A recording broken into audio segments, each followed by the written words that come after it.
पाकिस्तान के बाद तुर्की पर एफएटीएफ की गिरी गाज। तुर्की को कश्मीर मुद्दे पर भारत के खिलाफ बोलना पड़ा महंगा।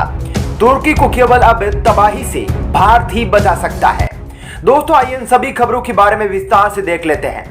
दोस्तों लगातार भारत की ताकत में इजाफा हो रहा है, भले ही धीरे धीरे सही, लेकिन अब दुनिया के देशों में भारत एक शक्तिशाली राष्ट्र के रूप में पहचाना जाने लगा है। रूस और अमेरिका जैसे शक्तिशाली राष्ट्र भी भारत के सामने अब नरमी से पेश आने लगे हैं, क्योंकि भारत जिस तरीके से अपनी सैन्य ताकत में इजाफा करने के लिए दिन रात एक कर रखा है, उसे दुश्मन देशों की नींद हराम होना तय है। चीन और पाकिस्तान भारत की ताकत से बखूबी रूबरू है और भारत के सामने अपने घुटने टेकने को मजबूर हो रहे हैं। तो वहीं इसी कड़ी में अब एक और देश का नाम जुड़ गया है।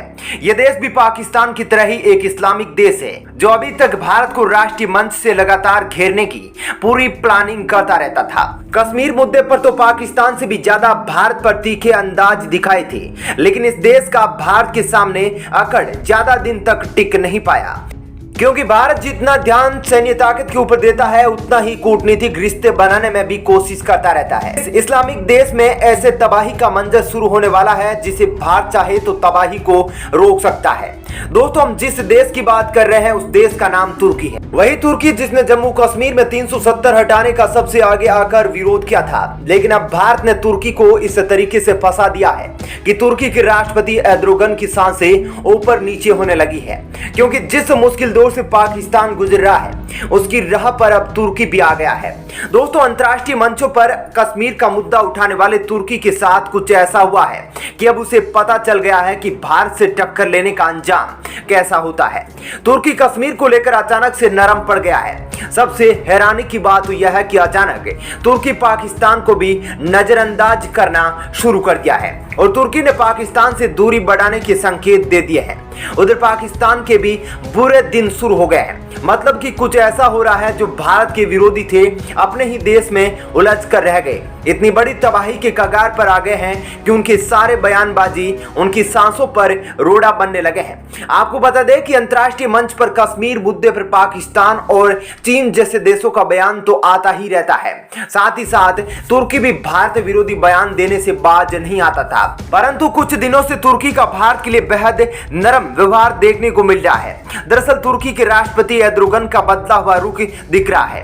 वह तुर्की जो भारत पर तंज कसने में कभी पीछे नहीं हटता था, वही तुर्की जो कश्मीर मुद्दे पर निशाना लगाने में अव्वल रहता था, वही तुर्की आज अचानक भारत के आगे भीगी बिल्ली बनकर बैठ गया है। तो दोस्तों इस वीडियो के जरिए हम आपको बताएंगे कि आखिर तुर्की के भारत के प्रति दोस्ती बढ़ाने की क्या वजह है और तुर्की के साथ ऐसा क्या हो गया है कि वो अब तबाही के मुहाने पर पहुंच गया है।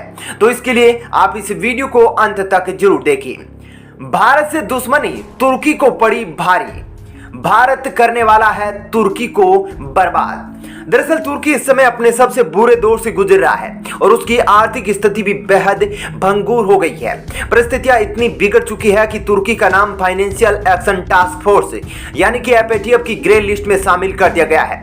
एफएटीएफ की ग्रे लिस्ट में आना तुर्की के पैरों तले जमीन खिसक जाने जैसा है, क्योंकि अब तुर्की से दुनिया को मिलने वाली आर्थिक सहायता कम हो जाएगी। इस वजह से तुर्की पर आर्थिक संकट टूट पड़ा है। दुनिया भर के कई देशों ने पाकिस्तान की तरह तुर्की को भी अलग थलग कर दिया है। अब तुर्की कश्मीर मुद्दे में रुचि नहीं लेना चाहता, ऐसा एक इटालियन वेबसाइट का कहना है।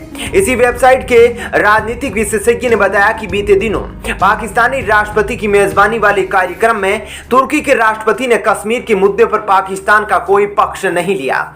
यहां तक कि तुर्की अब उन इस्लामिक देशों से भी रिश्ता बनाना चाहता है जिनके संबंध भारत से बहुत अच्छे हैं। बात यही नहीं खत्म होती, तुर्की इजिप्ट, सऊदी अरब और यूएई जैसे शक्तिशाली देशों से भी अपने संबंध अच्छे करने का प्रयास कर रहा है। आपको बता दें कि तुर्की भारत की कूटनीतिक और राजनीतिक दबाव के कारण भारत के खिलाफ ऐसा किसी भी प्रकार का गलत नहीं कदम उठाना चाहता जिससे तुर्की को आर्थिक नुकसान पहुंचे। तुर्की का भारत के प्रति झुकाव के पीछे साइप्रस और आर्मेनिया की भी अहम भूमिका है। ऐसा इसलिए क्योंकि तुर्की का आर्मेनिया तथा साइप्रस के साथ 36 का आंकड़ा है और भारत की इन दोनों देशों से अच्छी दोस्ती होने के नाते भारत तुर्की को अपने सामने घुटने टेकने पर मजबूर करता है। आपको बता दें कि कुछ ही महीनों पहले तुर्की के राष्ट्रपति एर्दोगन ने कश्मीर का मुद्दा उठाया था, जिसकी जवाबी कार्रवाई में कुछ घंटे बाद भारत के विदेश मंत्री एस जयशंकर ने साइप्रस का मुद्दा उठाते हुए तुर्की के होश उड़ा दिए थे। गौरतलब है कि आज से कुछ वर्ष पहले तुर्की ने साइप्रस के एक बड़े हिस्से पर कब्जा जमा लिया था और तुर्की यूएन के कई प्रस्तावों को भी नामंजूर कर चुका है। हालांकि इससे पहले 2019 में तुर्की के राष्ट्रपति ने कश्मीर का मुद्दा उठाया था और भारत के खिलाफ बयानबाजी भी की थी। हैरान करने वाली बात यह है कि उसी वक्त भारत के प्रधानमंत्री मोदी जी तथा साइप्रस के राष्ट्रपति के बीच एक बैठक हुई थी, जिसमें साइप्रस की स्वतंत्रता और एकता के बारे में चर्चा की गई थी, जो कि तुर्की के लिए बहुत ही घातक बात था। यह वह पहला कारण है जिसकी वजह से तुर्की भारत के प्रति किसी भी प्रकार का जोखिम नहीं उठाना चाहता। अब बात करते हैं दूसरी बड़ी वजह की जो तुर्की को भारत के सामने झुकने पर मजबूर करता है। दरअसल आर्मेनिया और अजरबैजान के बीच चल रहे सीमा विवाद पर पाकिस्तान और तुर्की ने अजरबैजान का पक्ष लिया, जो कि भारत और आर्मेनिया के गहरे रिश्ते का बहुत बड़ा कारण बना। एक तरफ जहां अजरबैजान कश्मीर मुद्दे पर तुर्की और पाकिस्तान का पूरा समर्थन करते आया है, वहीं दूसरी तरफ आर्मेनिया इस मुद्दे पर भारत का हमेशा पूरी तरह से साथ देता आया है। हाल में भारत के विदेश मंत्री एस जयशंकर ने आर्मेनिया को व्यापार के लिए बनाए जा रहे नॉर्थ साउथ कॉरिडोर में शामिल करने का निर्णय लिया है।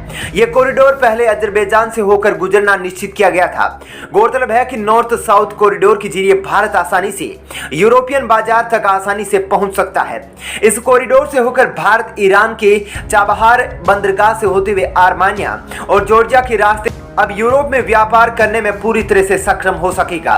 तुर्की अपनी आर्थिक स्थिति को दोबारा पटरी पर लाने के लिए भारत के साथ अपने अच्छे संबंध बनाना चाहता है, ताकि तुर्की भारत के जरिए आर्मेनिया और साइप्रस जैसे देशों से भी व्यापारिक लाभ उठा सके और अपनी बिगड़ी हुई आर्थिक स्थिति को सुधार सके। यह तो थी भारत की कूटनीतिक चाल। आइए अब बताते हैं भारत कैसे सैन्य चाल से तुर्की को फंसाने वाला है। भारत करेगा ग्रीस की मदद, जिससे तुर्की के राष्ट्रपति एर्दोगन के उड़े होश। जिस प्रकार से एशिया में भारत और पाकिस्तान के बीच हमेशा सीमा पर भयंकर हालात बने होते हैं, ठीक उसी प्रकार यूरोप के दो देश तुर्की और ग्रीस में भी इसी तरह की हालात देखने को मिलते हैं। ग्रीस तुर्की का कट्टर दुश्मन देश माना जाता है, लेकिन अभी तक भारत का ग्रीस से कुछ खास संबंध नहीं था, तो वहीं तुर्की पाकिस्तान की लगातार सैन्य सहायता कर रहा था। इसलिए तुर्की भी कहीं ना कहीं पर्दे के पीछे से सही लेकिन भारत का दुश्मन बन रहा था। तुर्की हर वक्त पाकिस्तान का सहयोग देता है। अब भारत भी तुर्की के खिलाफ गजब का फॉर्मूला बनाया है, जिसमें अब तुर्की फंसने वाला है। दरअसल दोस्तों, ग्रीस और भारत के बीच भी सैन्य संबंध स्थापित हो रहे हैं, जो तुर्की के लिए मुश्किल पैदा करेगा और भारत को भी इसकी बहुत दिनों से जरूरत थी कि वह किसी भी प्रकार से तुर्की पर लगाम लगाए, लेकिन भारत को कोई रास्ता नहीं मिल रहा था, क्योंकि तुर्की और भारत के बीच की दूरी बहुत अधिक है और किसी भी देश पर लगाम लगाने का सबसे बेहतर तरीका है उसके पड़ोसियों को अपने पक्ष में शामिल कर लिया जाए। जो भारत ने ग्रीस को अपने पक्ष में शामिल करके पाकिस्तान और तुर्की पर लगाम लगाने का एक तो काम कर लिया है।